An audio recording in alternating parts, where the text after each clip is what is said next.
오늘 본문 말씀은 레위기 24장 말씀을 보겠습니다.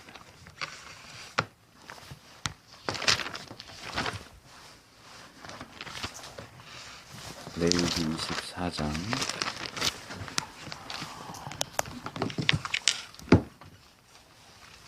10절부터 16절까지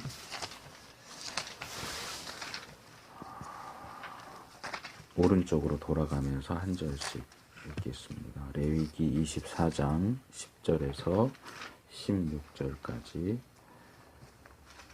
마지막 절은 같이 읽습니다. 이스라엘 여인의 아들이요 그 아비는 애굽 사람 된 자가 이스라엘 자손 중에 나가서 한 이스라엘 사람과 진중에서 싸우다가 왼쪽으로 돌아갑니다. 그 이스라엘 여인의 아들이 여호와 이름을 회방하며 기도하므로 무리가 끌고 모세에게로 가니라. 그 어미의 이름은 슬로미시요 단지파 디브리의 딸이었더라. 그들이 그를 가두고 여호와의 명령을 기다리더니 여호와께서 모세의 길로 걸어서되 저주한 사람을 진 밖에 끌어내어 그 말을 들은 모든 자로 그 머리에 안수하게 하고 온 회중이 돌로 그를 칠지니라. 너는 이스라엘 자손에게 보아여 이르라. 누구든지 자기 하나님을 저주하면 죄를 당할 것이요. 같이 읽습니다. 여호와 이름을 회방하면 그를 반드시 죽일지니 온 회중이 돌로 그를 칠 것이라. 외국인이든지 본토인이든지 여호와 이름을 회방하면 그를 죽일지니라. 아멘.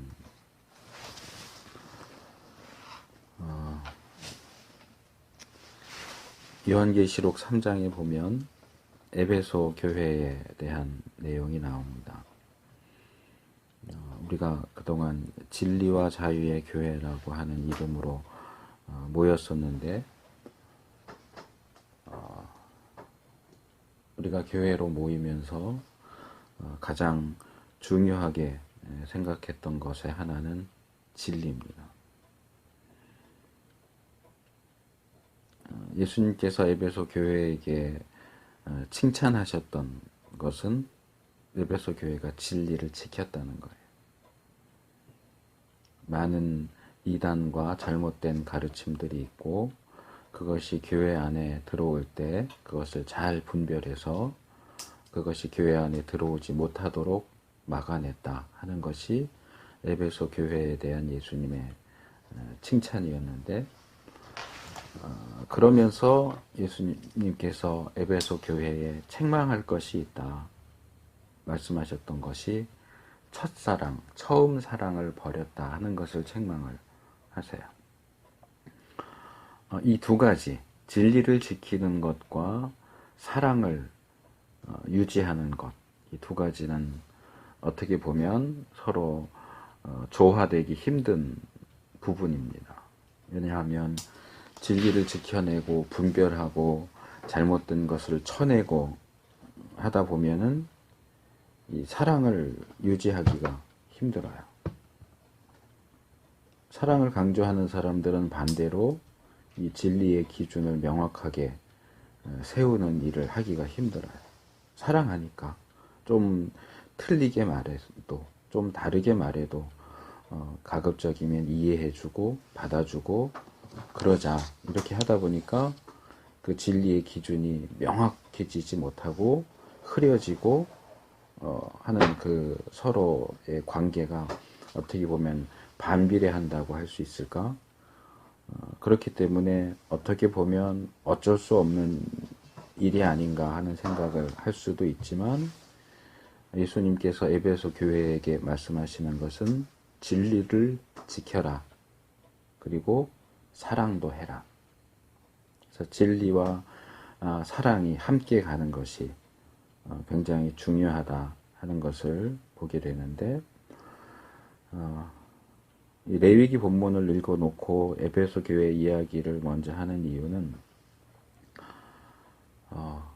우리의 모든 생각과 판단의 기준이 하나님의 말씀이어야 한다. 이것이 오늘 나누려고 하는 말씀의 중심 주제입니다. 내 생각이 어떠하든지 내 경험이 어떠하든지 이 시대의 흐름이 어떠하든지 우리의 모든 생각하는 것, 판단하는 것, 행동하는 것의 기준은 하나님의 말씀이어야 돼요. 하나님 말씀 이외에 어떤 것도 그 기준이 될 수 없다. 우리가 연약한 인간이기 때문에 실수를 하기도 하고 잘못 판단하기도 하고 잘못 행동하기도 해요. 그것을 절대로 그럴 수 없다 이렇게 말할 수는 없지만 그렇다고 해서 어떤 것에 대해서도 그럴 수 있다, 그럴 수밖에 없다, 어쩔 수 없지 않느냐라는 식으로 반응하지 않도록 조심해야 돼요. 우리의 연약함을 인정하지만 어떻게든 우리의 모든 생각과 행동의 기준이 하나님의 말씀이 되도록 힘써야 한다는 거예요. 이제 본문으로 돌아와 보면 여기 이스라엘 여인의 아들이지만 아버지는 애굽 사람인, 말하자면 혼혈인 사람이 있어요. 이 사람이 출애굽할 때 따라 나왔는데 이 시내산에 거주하는 기간 중에 또 다른 이스라엘 사람, 이 사람은 혼혈이 아닌 것으로 보이는데 둘이 싸움이 붙었어요. 왜 싸웠는지는 나오지 않으니까 알 수 없는데 그러다가 이 혼혈인 사람이 여호와의 이름을 회방하여 저주했다라고 이야기를 해요. 이 표현이 우리에게 익숙하지 않기 때문에 구체적으로 뭘 어떻게 했다는 이야기인지는 알기 힘든데 아마도 여기 회방하여 저주함으로 라고 하는 그 표현을 가지고 추측을 한다면 서로 막 욕하고 또는 때리고 이렇게 싸우는 중에 아마 상대방을 하나님의 이름을 들어서 저주한 것으로 보여요. 우리나라 표현에는 그런 것들이 없지만 이 영어를 사용하는 영국이나 미국이나 이런 데서는 하나님의 이름이나 예수님의 이름을 욕하는 데 쓰는 경우들이 있는데 이스라엘의 하나님의 이름을 들어서 욕하는 그런 표현이 있을 거라고 생각하진 않지만 어쨌든 이 정당하지 않게 하나님의 이름을 사용해서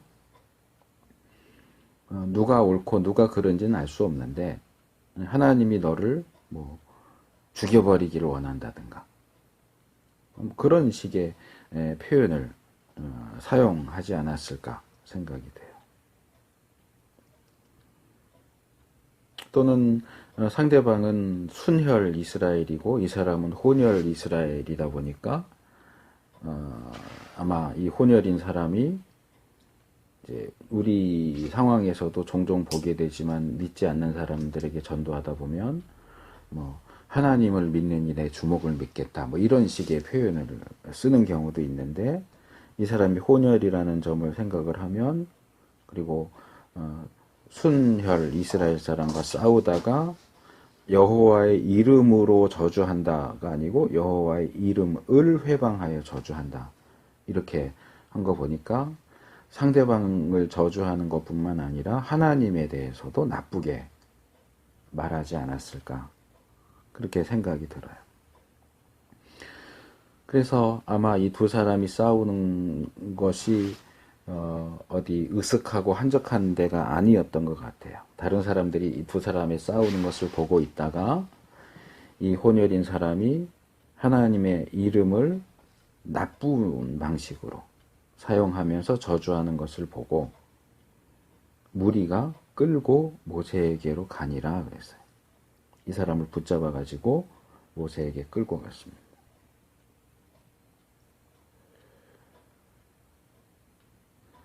저주하는 것이 문제였는지 회방하는 것이 문제였는지 분명하게 나오지 않지만 14절에 보니까 그 사람을 저주한 사람 이렇게 부르고 있고 근데 15절에 보면 중간쯤에 자기 하나님을 저주하면이라는 표현이 나와요. 그 다음에 16절에는 여호와의 이름을 회방하면이라는 표현이 2번 나오죠. 앞에도 나오고 뒤에도 나오고. 그러니까 이 사람이 하나님의 이름을 좋은 의도로 사용하지 않았다. 나쁜 의도로 사용했고 함부로 말했고 더 나아가서 심지어는 하나님을 저주하는 그런 표현을 사용했다고 하는 거죠. 근데 여기 12절에 보면 그를 모세에게 끌고 갔다라고 11절에 나와 있는데 12절로 넘어오면 그를 가두고 여호와의 명령을 기다렸다라고 하는 표현이 나와요. 이 본문만 보면 이제 죄를 지은 이 사람을 이제 가둬놓고 이 사람을 어떻게 처리해야 할까, 이제 하나님이 어떻게 명령하시는지 기다렸다. 굉장히 자연스럽게 보이지만 사실은 이건 굉장히 어떻게 보면 이상한 일일 수 있어요. 왜냐하면 자, 출애굽기 20장을 가보겠습니다.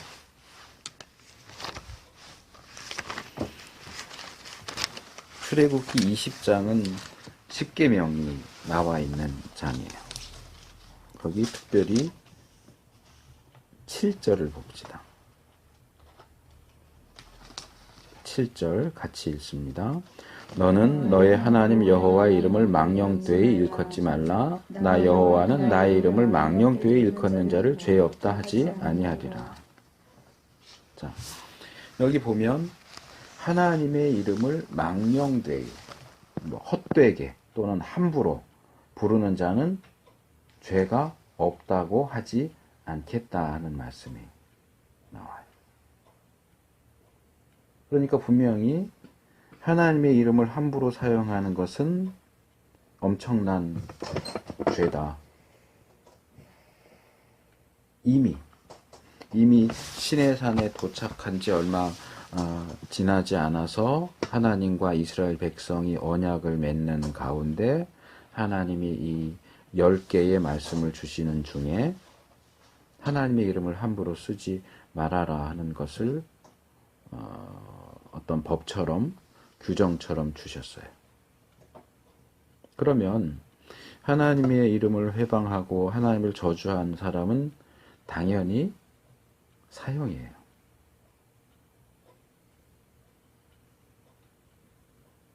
그러면 왜 이 사람을 붙잡아 놓고 하나님의 명령이 다시 주어지기를 기다렸을까?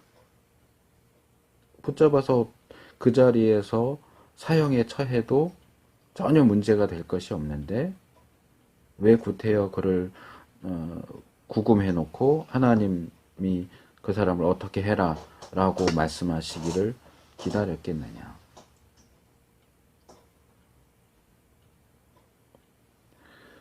이 부분에서는 거기에 대한 설명이 나오지 않기 때문에 추측을 해볼 수밖에 없는데 2가지 정도 생각을 할 수 있어요. 하나는 일반적으로 말해서는 하나님을 회방하는 죄, 그러니까 말하자면 신성모독죄인데 신성모독죄는 돌로 쳐서 죽이는 것이 기본적인 사항이지만 조금 전에 읽은 출애굽기 그 본문에는 죄가 없다 하지 아니하리라 라고만 돼 있지 거기에 대한 형벌, 처벌을 어떻게 할지에 대한 내용이 나오지 않는다는 거예요. 그게 너무나 당연한 일이기 때문에 얘기를 안 한 건지 아니면 그것은 하면 안 된다라는 것만 이야기하느라고 얘기가 안 된 건지는 알 수 없지만 적어도 출애굽기 20장 7절에는 이런 사람이 죄가 있다는 것은 얘기하지만 어떻게 해라는 내용이 안 나오니까 이제 어떻게 해야 되는지를 알기 위해서 기다린 것일 수 있다. 또 하나는 하지만 일반적으로 놓고 볼 때 신성모독죄는 돌로 치는 게 기본이에요. 신약에서도 예수님이 이 하나님과 자신을 동일시한다고 해서 돌로 치려고 했던 그런 장면이 나오고, 구약과 신약 어디를 봐도 신성모독죄는 당연히 돌로 쳐서 죽이는 거예요. 그렇다면 그런 어떤 관습대로, 또 이 출애굽기 20장 7절에는 나오지 않지만 구약의 율법들을 보면 이 신성모독죄를 저지르는 자에 대해서 돌로 쳐서 죽이도록 되어 있는데, 그렇다면 왜 구태여 하나님의 명령을 기다렸겠느냐. 이 부분에서 이게 뭐 꼭 맞는다, 절대적이라고 말하기는 어렵겠지만 저는 이렇게 생각을 해요. 일반적으로 신성모독죄를 저지른 사람을 돌로 쳐 죽이는 것은 맞긴 하지만, 과연 이런 경우에도 아무런 예외 없이 그냥 곧바로 돌로 쳐 죽이는 것이 옳을까? 어쩌면 사람들이 생각할 때 이 사람이 지은 신성모독죄는 성경이 정죄하는 다른 신성모독죄보다는 좀 약하다고 생각했을지 몰라요. 그러니까 조금 더 구체적인 상황 속에서 어쩌면 이것이 예외적인 것일 수도 있고, 또는 뭐 야단만 치고 그만해야 하는지, 또는 다른 돌로 쳐 죽이는 것 이외에 다른 방식으로 처벌을 해야 되는 것이 아닌지 하는 그러한 생각들 때문에 그냥 자기들 판단에 따라서 관습에 따라서 처분하지 않고 좀 더 명확하고 구체적인 하나님의 그 명령을 듣기 위해서 기다린 것일 수도 있겠다 하는 거예요. 그러한 점들을 생각할 때 이제 14절, 15절, 16절에 나오는 하나님의 명령이 훨씬 더 강하게 우리에게 와닿는 거죠. 하나님께서 모세에게 말씀하시죠. 저주한 사람을 진 밖에 끌어내라. 일단 이 사람은 이스라엘 진, 하나님이 거하시는 이스라엘 진 안에 머물 수 없다. 진 밖에 나가는 것은 부정한 것들, 부정한 자들, 질병을 앓는 사람들, 또는 제사 드리고 다 타고 남은 재 같은 거, 이런 것들을 진 바깥으로 버리죠. 그러니까 이 사람은 지금 부정한 사람이다 하는 얘기고, 그 다음에 그 말을 들은, 그러니까 그 저주, 하나님의 이름, 여호와의 이름을 회방하여 저주하는 그 말을 들은 모든 사람들이 몇 명이 되는지는 알 수 없지만 이 저주한 자의 머리에 안수하게 해라. 그러니까 안수에는 여러 가지 의미가 있지만, 안수할 때 기본적인 의미는 무언가가 전달된다는 거예요. 전해지는 거예요. 제사를 드릴 때 제물의 머리에 안수하는 것은 뭐 특별히 속죄제 같은 경우를 놓고 본다면, 내가 죄를 지어서 나 대신해서 어떤 짐승을 제물로 드린다고 하면 제물을 잡기 전에 그 제물의 머리에 죄를 지은 사람이 손을 얹고 안수를 해요. 실제로 어떤 죄의 요소가 우리 몸 안에, 범죄하면 어떤 죄의 요소가 우리 안에 들어오고 또 안수하면 그것이 그렇게 손을 통해서 또 다른 개체에게 전달되고 이러는 건 아니죠. 그건 어떤 상징적인 행위지만 자기의 죄를 양에게 떠넘기는 거예요. 마찬가지로 이 본문에서도 이 저주하는 말을 들었어요. 그래서 저주한 사람의 머리에 손을 얹게 한다는 것은 자기의 귀를 통해서 들어오는 하나님을 저주하는 그 내용이 다시 그 저주를 말한 사람에게 돌아가도록 하는 행위예요. 뭐 다른 때 제사장을 세울 때도 안수하고, 뭐 왕을 세울 때도 기름 부어서 안수하고, 이러는 경우는 이제 성령님을, 뭐 안수하는 그 사람 안에 있는 성령님을 전해주는 건 아니지만 성령님을, 또는 어떤 능력을 전달해 준다는 상징적인 의미가 있죠. 그러니까 안수는 꼭 좋은 의미로만 하는 게 아니라고.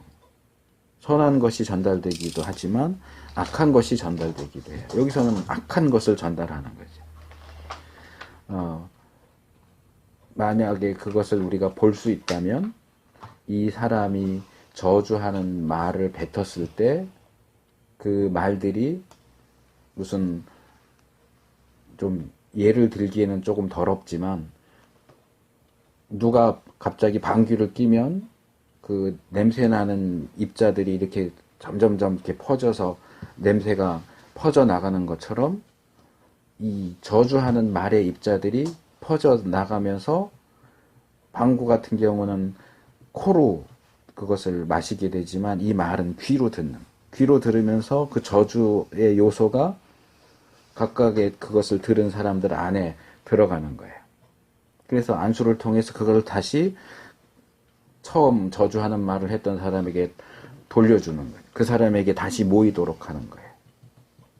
그리고 세 번째로 돌로 쳐라. 돌로 쳐서 죽여라. 그래서 이 사람을 어떻게 처리해야 하는지를 말씀하셨어요.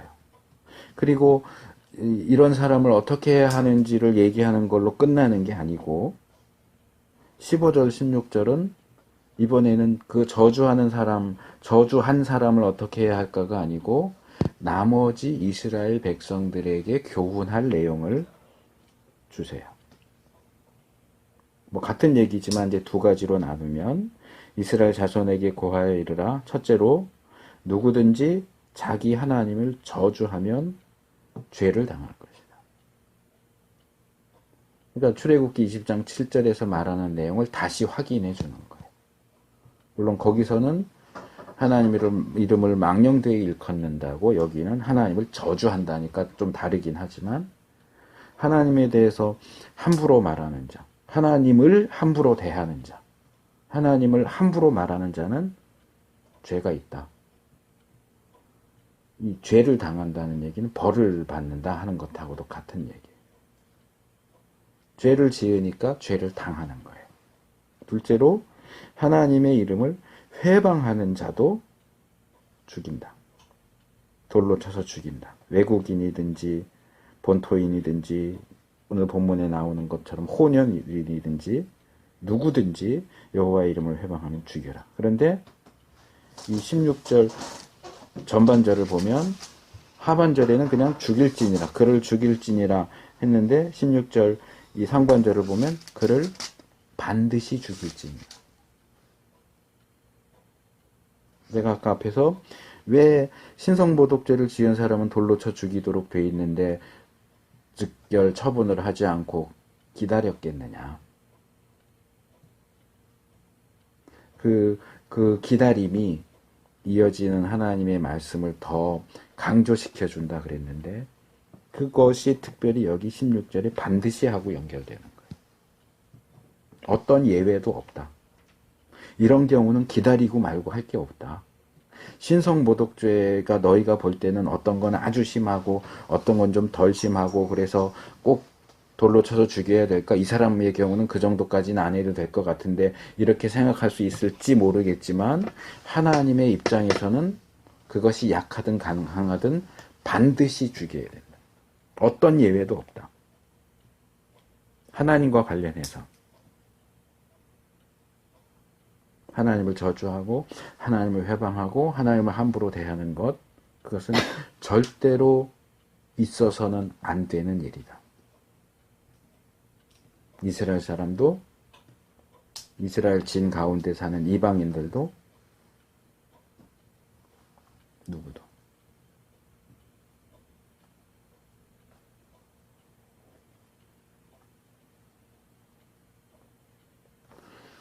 제가 그것을 다시 찾으려고 여러 번 했는데 아마 지워버린 것 같아요. 한 3주 정도 된 것 같은데 이 페이스북에 이렇게 알고 있는 또는 이렇게 한 달이 건너서 이렇게 돼 있는 사람들이 한번 재밌다고 그러면서 여러 사람이 링크를 한 내용이 있었어요. 그게 뭐냐 하면 찬양단의 실수 이렇게 해갖고 글을 올렸어요. 보통 교회에서 찬양하면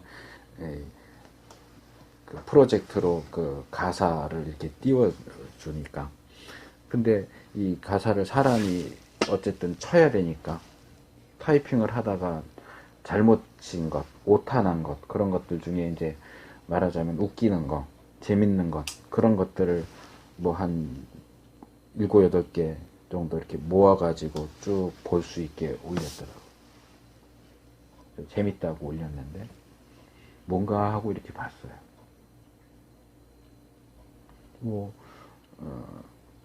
웃기는 것도 있었어요. 재밌는 것도 있었어요. 뭐 예를 들어서 마음이 상한 자를 고치시는 주님. 근데 띄어쓰기를 잘못했어요. 마음 이상한 자를 고치시는 주님. 뭐 이런 거 웃기네 라고 하고 넘어갈 수 있는 부분인데, 제가 그걸 보면서 이건 아니다. 이거 올린 사람들이 도대체 제정신인가?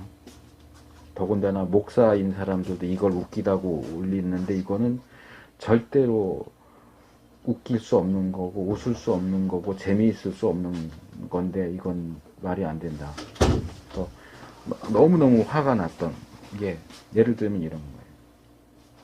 전능하신 하나님 찬양인데 받침을 빠졌어요. 전능하신 하나님 찬양. 근데 그게 웃겨요. 전능하신 하나님을 전능하신 하나님으로 만들어 놓고 그게 웃기대. 이건 미친 거지. 어떻게 목사들이, 성도들이 전능하신 하나님을 전능하신 하나님으로 만들어 놓고, 물론 실수로 그럴 수 있죠. 일부러 한 건 아니니까. 근데 아무리 실수라고 해도 이걸 웃긴다 그러고 올린다는 건 있을 수 없는 일이에요.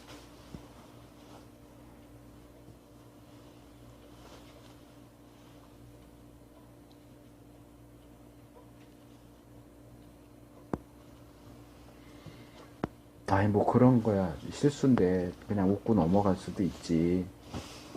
아니요, 그런 건 웃고 넘어가면 안 되는 거예요. 제가 말씀을 시작하면서 에베소 교회 얘기를 했어요. 그러면서 우리의 모든 생각과 판단과 행동의 기준은 하나님의 말씀이어야 한다. 물론 우리는 연약한 인간이고 여전히 죄된 속성을 가지고 있기 때문에 살면서 계속 부딪히고 넘어지고 실수하고 때로는 알면서도 범죄하는 그런 경우들도 있어요. 인정해요. 이해해요. 그럼에도 불구하고 우리가 삶 속에서 그런 부분들을 잘라내려고 노력해야 되고, 적어도 그런 것들에 대해서 괜찮아, 그럴 수 있어, 이렇게 하면 안 된다는 거예요. 성경이 우리에게 제시하는 명확한 기준이 우리의 기준이 되어서 우리가 그 기준에 미치지 못한다고 할지라도 그 기준을 우리 수준으로 끌어내리면 안 된다는 거예요.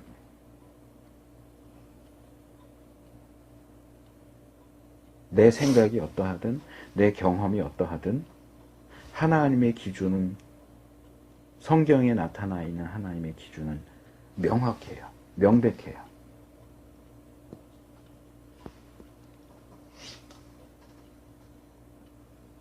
우리가 어떻게 말해야 되고 우리가 어떻게 행동해야 하는지에 대해서, 특별히 하나님과 관련해서.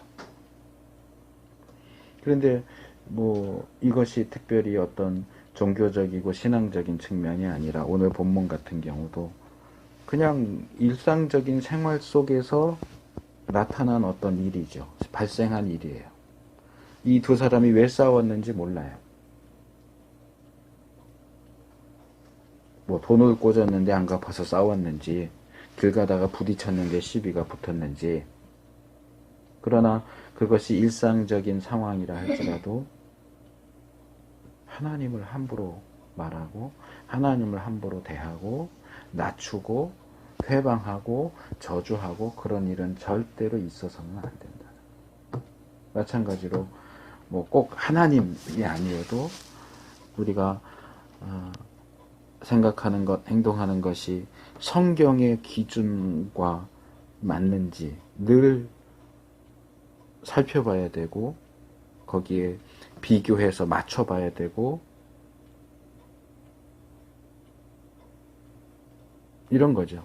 아주 단순하게 말하면 우리 가운데 누군가가 성경의 기준에 맞지 않는 어떤 말을 한다거나 행동을 했을 때 성경에서는 이렇게 해야 된다고 그렇게 하는 건 잘못이라고 이렇게 하는 게 옳은 거라고 이야기할 때 이렇게 말했었죠. 그래서 어쩌라고. 나는 이게 더 좋은데. 그것은 절대로 그리스도인다운 반응일 수 없다는 거예요. 하나님의 자녀, 하나님의 백성다운 반응, 태도일 수 없다는 거예요. 그것이 성경적으로 옳지 않다면 당장에 끊어버리기는 어려워서 시간이 필요하고 그럴지라도 인정해야 돼요. 이해해야 돼요. 그거는 성경에 얘기하는 것이 맞습니다. 내가 가지고 있던 생각이 틀렸습니다. 내가 하던 행동이 틀렸습니다. 하나님 제가 잘못했습니다. 고치겠습니다. 해야지. 나는 내가 하고 싶은 대로 할 거야. 틀리면 뭐 어때? 무슨 상관이야? 그런 사람에 대해서 하나님은 반드시 죽여라 말씀하시는 거예요.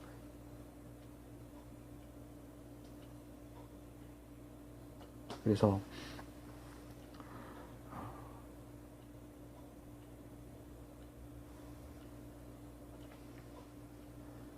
우리가 성경의 기준을 우리의 기준으로 삼는 것 중요해요.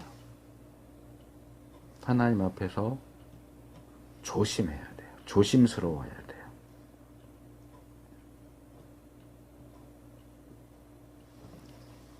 오늘도 그냥 몇 가지 얘기할 게 있는데 그냥 넘어갔어요. 근데 앞으로는 그러지 않았으면 좋겠는데 예배가 시작되면 움직이지 마세요. 뭐 추워서 옷 가지러 가고 뭐 하고 하는데 추우면 처음부터 옷을 제대로 따뜻하게 입고 나와 있고 적어도 예배를 시작해서 끝나는 동안에는 예배에만 집중하고 딴 거 하지 마세요. 가정에서 이렇게 예배 드리다 보니까 좀 자유로워서 뭐 앉아 있다가 물을 마시러 갈 수도 있고 뭐 이럴 수 있는데 그런 것도 하지 마세요. 예배 시간에 초점은 핵심은 하나님이고 적어도 그 시간에는 거기에만 온 신경을 온 관심을 거기다 쏟아야지 나 추운 거, 나 목마른 거, 나 졸린 거 그렇게 하지 않았으면 좋겠어요. 원래는 더 확대된 내용을 얘기하려고 했는데 시간이 좀 가서 오늘은 이 정도까지만 하고 다른 내용은 다음에 더 나누기로 하고 그러니까 가족끼리 예배 드리는 거고 하기 때문에 일단 기본적으로 주어야 할 메시지를 제가 하고 이 메시지 끝에는 그날 그 나누고 들은 말씀과 관련해서 자신이 생각한 것 이렇게 해야 되겠다 자신이 결단한 것 그런 것들을 좀 돌아가면서 이야기하는 시간을 앞으로 계속 좀 했으면 하는 생각이 있어요. 그래서 오늘 들은 말씀을 가지고 이건 그냥 단순히 가족들 앞에서 내 생각을 말한다기보다는 하나님 앞에서 하나님이 오늘 이 말씀을 저에게 주셨는데 제가 그 말씀에 대해서 이렇게 하려고 합니다. 이렇게 반응하겠습니다. 뭐 이렇게 고치겠습니다. 이런 걸 하겠습니다 하는 하나님 앞에서 약속한다는 의미에서 좀 이 말씀에 대한 깨달음과 적용에 대한 내용을 좀 같이 나누는 시간을 설교 끝 시간에 잠깐 좀 가지려고 하는데 누가 먼저 나눌래요?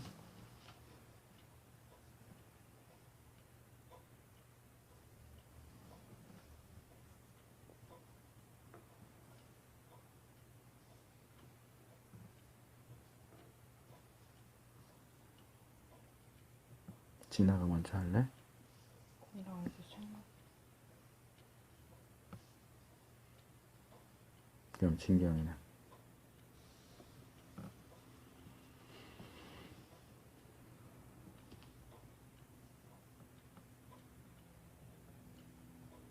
그냥 나는 설교 듣고 말씀 읽을 때 그런 설교 들었는데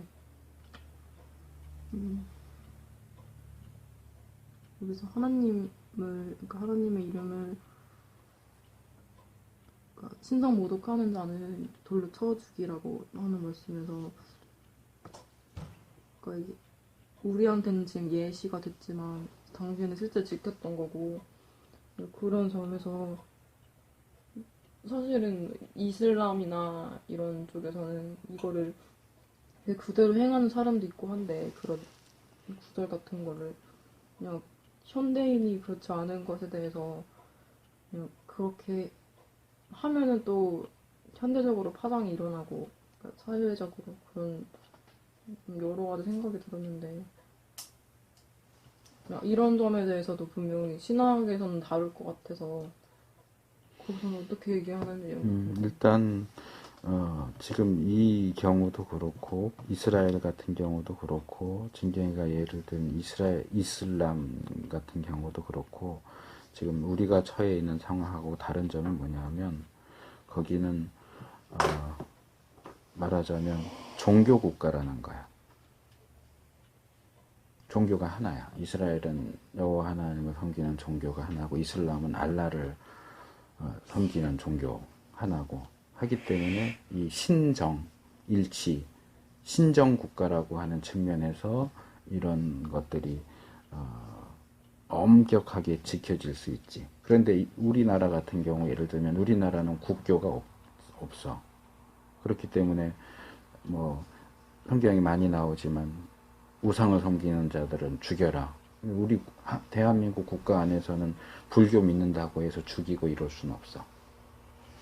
그러니까 그런 점에서 적용하는 거는 어렵지만 적어도 믿는 사람 안에서는 뭐 꼭 돌로 쳐 죽인다라고 하는 것까지는 그거는 이제 이스라엘 사회, 이 성경에 기록된 그 사회 안에선 가능했지만 지금 우리 사회에서 누군가가 하나님에 대해서 함부로 말한다고 해서 돌로 쳐 죽일 수는 없지만 우리가 하나님에 대해서 말할 때 더 조심해야 되고 함부로 하지 말아야 되고 그것이 하나님이 얼마나 싫어하시는가. 이 시대에는 돌로 쳐서 죽이라고 말할 정도로 하나님이 그것을 싫어하신다는 사실을 우리가 좀 깨닫고 내가 말하는 것도 조심하고 행동하는 것도 조심해야 되겠다. 하나님에 대해서 함부로 말하고 하나님과 관련된 것들을 함부로 대하지 않아야 되겠다 하는 정도로 적용한다면 그 정도 선에서 된다고 말할 수 있겠지.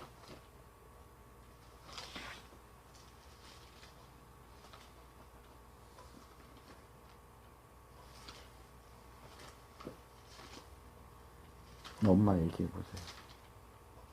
방금 그 말한 부분에서 신약에서 나오는 말씀이 생각나는데 너희가 인자는 믿지 못할지라도 내가 하는 것은 믿어라. 그리고 다른 본문에는 성령을 회방하면 이 세상에서도 영원한 세상에서도 사함을 사함을 받을 수 받지 없다. 못할 것이다라고 말씀이 분명히 기록되어 있고 그것은 분명히 해야 되는 말씀이라고 생각이 들어요. 그리고 오늘 본문에서 저는 조금 더 이렇게 나오는 말씀은 목사님 말씀 잘 해주셔서 그렇게 분명한 기준으로 돼서 하고 좀 더 발전해서 저는 이제 뭘 이렇게 좀 나누고 싶냐면 꼭 이런 말 말고도 어떤 개인을 저주하거나 개인에 대해서 모함하거나 개인의 어떤 하나님의 형상대로 지음받은 사람에 대하여 교회 공동체에서나 또 우리가 뭐 교회 공동체라면 딱 지역교회를 생각하는데 하나님의 자녀들이 모인 곳에는 교회니까 어떤 뭐 단체나 이런 데서 너무나 이렇게 함부로 말하고 그냥 뭐 진리를 갖고 논하는 차원이 아니라 그냥 하나의 한 인격을 여기도 보면 하나님을 저주하고 하나님의 이름을 회방하면이라고 15절에 16절에 15절에는 자기 하나님을 저주하고 16절에 여호와의 이름을 회방하면이라고 나와 있는데 이렇게 딱 구분이 이렇게 명확하게 나와 있는데 더군다나 저는 이제 어떤 생각을 하게 됐냐면 하나님의 형상대로 지음받고 또 예수 그리스도의 그 핏값으로 구원받아서 하나님의 자녀의 형상으로 다시 하나님의 자녀가 된 사람들 안에서 이스라엘 백성처럼 그 하나님의 자녀들 안에서 어떤 개인을 저주하는 것 그리고 함부로 말하고 명예를 훼손하는 것들 회방하는 것 그 사람의 회방이라는 거는 또 단어가 그런데 어쨌든 그 사람의 어떤 치명적인 명예를 훼손하고 이런 부분들을 그냥 너무나 가볍게 말하는 특히 이제 목사님들이나 이런 분들이 이렇게 단정 짓거나 아니면은 뭐 그런 일들을 이렇게 보면서 이제 엄마는 이제 미안하지만 진경의 사건도 생각이 나고 이상무 목사님이나 그런 거 생각나면서 어떤 생각이 어떻게 이거를 적용해야 되겠다라는 그런 마음이 들었냐면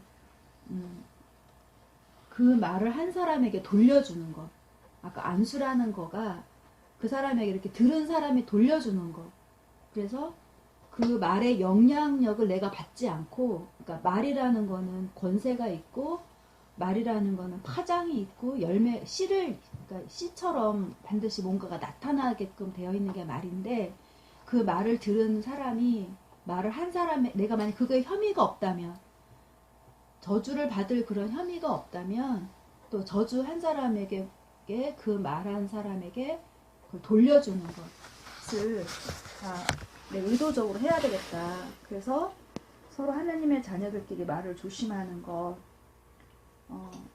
그런 생각이 그런 거를 생각하면서 그냥 하나님께뿐만 아니라 하나님과 하나님 형상대로 지음받은 사람들에게 이렇게 말하는 것들에 대해서 생각을 했어요. 그리고 의도적으로 그렇게 들었을 때 저 같은 경우는 이제 나 그거 못 들은 걸로 하겠습니다. 이런 말을 이 단어를 썼었는데 그렇게 안 하고 만약에 너무나 심각한 상황에서 말을 하면 내가 그거 이 말씀 정말로 이렇게 의도를 갖고 심각하게 말하는 사람들이 있거든요. 그런 사람에게는 이 단어를 이 상황 본문을 기억하면서 분명히 말해야 되겠다. 그리고 그 말에 대해서 나는 나는 그것에 대해서 아무 영향력 받지 않을 것이고 당신이 그 말한 것에 책임을 지라고라고 하는 거를 좀 해야 되겠다는 생각을 했어요. 그리고 또 한 가지는 뭐냐면은 이 말씀이 그냥 여기 오늘 목사님 말씀하실 때는 16절까지만 봤는데 사실은 23절에 가서야 돌로 쳐 죽이는 거를 하거든요. 그리고 나서 하나님의 말씀이 계속 이어지기를 사람을 쳐 죽인 자는 반드시 죽일 것이요 짐승이를 쳐 죽인 자는 짐승으로 짐승을 갚을 것이며 사람이 만일 그 이웃을 상하였으면 그 행한다로 그에게 행할 것이니 파상은 파상으로 눈은 눈으로 이는 이로 갚을지라 남에게 손상을 입힌 대로 그에게 그렇게 할 것이며 짐승을 죽인 자는 그것을 물어줄 것이요 사람을 죽인 자는 죽일지니 외국인에게든지 본토인에게든지 그 법을 동일하게 할 것은 나는 너희 하나님 여호와임이니라. 그리고 나서 23절에 모세가 이스라엘 자손의 고하니 그들이 저주한 자를 진 밖에 끌어내어 돌로 쳤더라.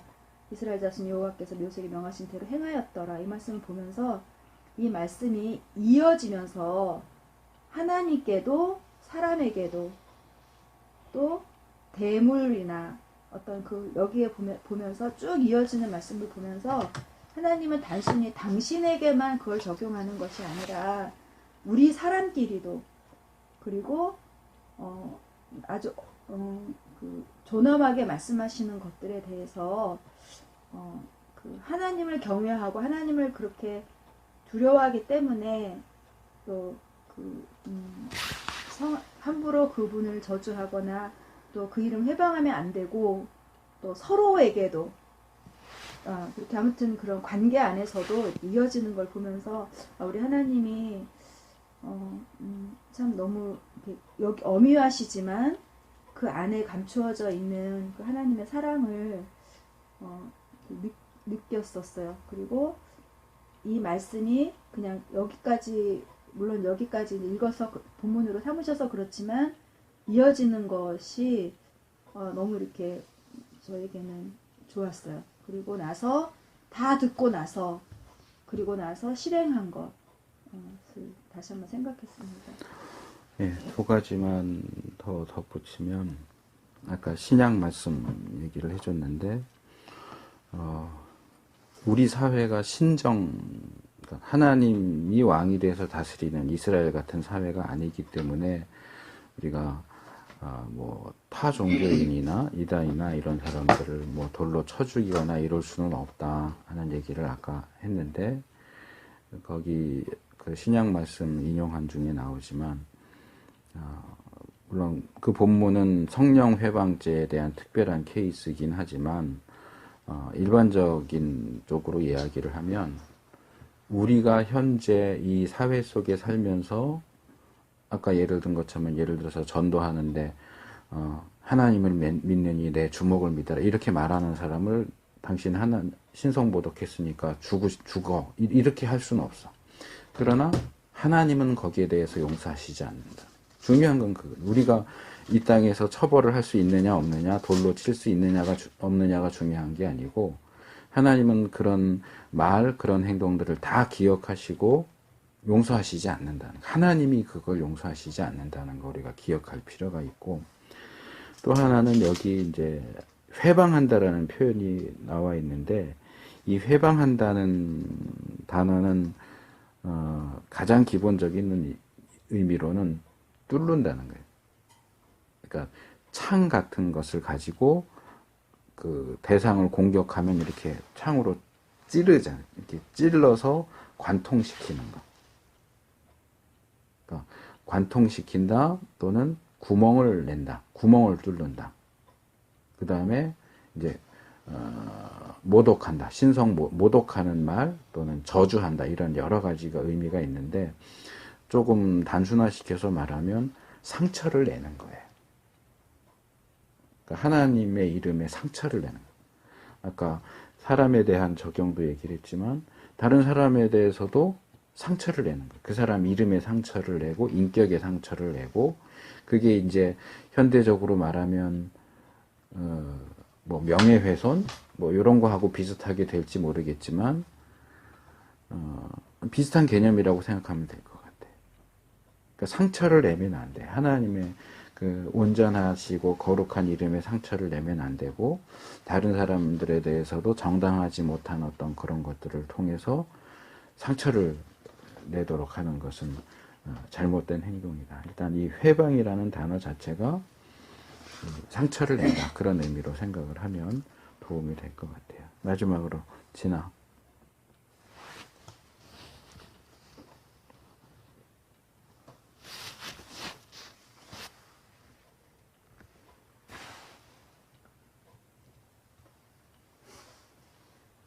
설교를 들으면서 좀 더 내가 생각하는 것보다 더 조심해서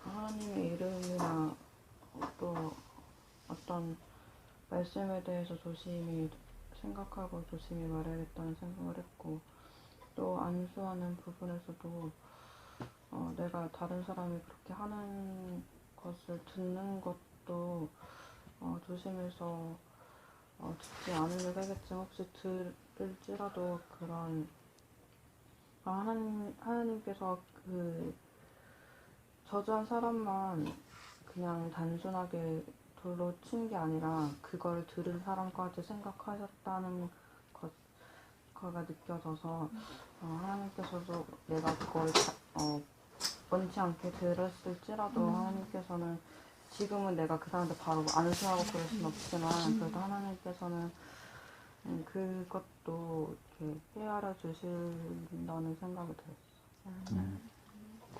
이것도 두 가지를 좀 덧붙여서 말한다면 이 중국 고사성어 중에 성경 얘기는 아니지만 그 백이 숙제에 대한 얘기가 있어요. 거기 보면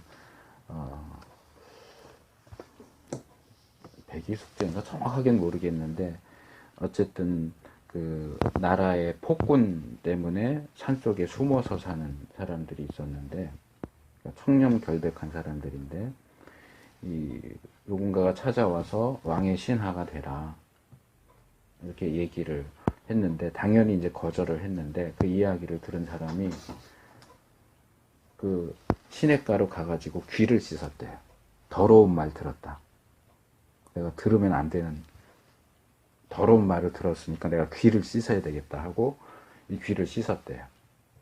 근데 또 그 소문이 퍼져가지고 그 아래쪽 마을에 사는 농부가 소를 끌고 물을 먹이러 갔다가 그 귀 씻었다는 소리를 듣고 그 귀 씻은 더러운 물 내려오는 거 소한테 먹일 수 없다. 그래서 딴 데 가서 먹였다. 그런 고사성어가 내려오는 게 있어요. 그러니까 뭐 성경 이야기하고 정확히 일치하지는 않지만 상당히 비슷한. 그러니까 우리가 듣지 말아야 하는 말을 들었을 때 진아가 말한 것처럼 그 사람한테 가서 안수할 수는 없지만 그가 했던 것처럼 귀를 씻는. 그러니까 더 구체적으로는 어떤 방식으로 귀를 씻어야 할까? 거기 그 이야기에서는 실제로 이제 물에 귀를 씻은 거지만 우리가 들으면 안 되는 말을 들었을 때 어떻게 내 귀를 깨끗하게 할 수 있을까? 또 그 농부처럼 그것이 간접적이지만 나는 그런 귀 씻은 물 우리 소한테 먹일 수 없다. 한 것처럼 정말 조심해야 한다는 것하고 또 하나 이제 하나님 앞에 좀 더 조심해야 해야 되겠다 하는 얘기를 했는데 이 칼빈이 한 얘기 중에 뭐 많이들 얘기하는 거지만 이제 라틴어로 코람 데오가 그거예요. 코람은 무엇 앞에서고 데오가 이제 하나님이에요. 그러니까 이것은 이제 한문으로 신전의식 그래요. 신 앞에 신전. 성전할 때 신전이 아니고 그러니까 우리가 늘 어떤 생각을 가지고 살아야 되느냐? 나는 항상 하나님 앞에 있다. 하나님이 늘 내 앞에 계시다. 그래서 늘 하나님이 내 앞에 계시다 또는 내가 하나님 앞에 있다라고 하는 생각을 가지고 살아야 된다. 아무도 없는 자리에 있어도 아무도 안 본다고 해서 함부로 말하고 함부로 행동하지 말고 하나님이 나를 지금 보고 계시다. 하나님과 관련된 것. 근데 사실 우리 삶 속에서 하나님과 관련되지 않은 건 없거든, 하나도. 그래서 늘 코람데오의 삶을 살아라 하는 것이 이제 칼빈이 이야기한 건데, 진아가 지금 얘기한 게 그런 부분이고, 또 제가 오늘 메시지에서 전한 것도 이제 그 표현을 아까는 안 썼지만 결국 같은 얘기예요. 우리가 늘 하나님 앞에서 하나님의 기준을 기억하면서 그렇게 살아가는 가족들과 가정이 되기를 바랍니다. 잠깐만 성경에서 그 전에 이제 어떤 장로님, 여자 장로님께서 그러셨는데 기도 제목을 나누다 보면 어떤 사건인데 있는 사건인데 듣기가 좀 역겨운 사건인데 사실인데 그런 일이 있었어요. 근데 그때 그 장로님이 뭐라고 제안을 하셨냐면 우리가 이런 어떤 선교지에서 뭐 한국에 있는 목회자가 아주 좀 나쁜 짓을 한 거를 듣는 거였었어요. 아주 정말 추악한 일을 한 거를 듣는 거였는데 그분이 이제 기도하기 전에 무슨 말을 했냐면 기도하면서 이런 말을 했어요. 성령님, 이 시간 저희가 들은 그 말을 우리가 귀로 들었는데 저희들의 귀를 주님의 보혈로 저희 귀를 씻어달라고. 그러니까 주님의 보혈로 우리 귀를 씻어주시고 또 이 말들을 저희 의식 속에서 가져가 달라고. 그렇게 이제 거두어 달라고 이렇게 기도로 요청을 하더라고요. 근데 그걸 들으면서 정말 좀 중요하다 그리고 생각을 했고 또 한 가지는 또 저 같은 경우도 이제 아까 말했듯이 나 이거 못 들은 걸로 하겠습니다 라고 하는데 이거를 내가 그냥 의지를 들여서 못 들은 걸 하겠습니다 하지만 나는 이미 드렸기 때문에 정말 이게 언젠가는 사용되는 것들을 봤어요. 그래서 정말 성령님을 의지하면서 도움을 요청하고 또 그리스도의 보혈로 씻는 것 그것이 이제 그때 기도했던 것과 생각나면서 나눴어요. 예. 자, 오늘 말씀 여기까지 하겠고요.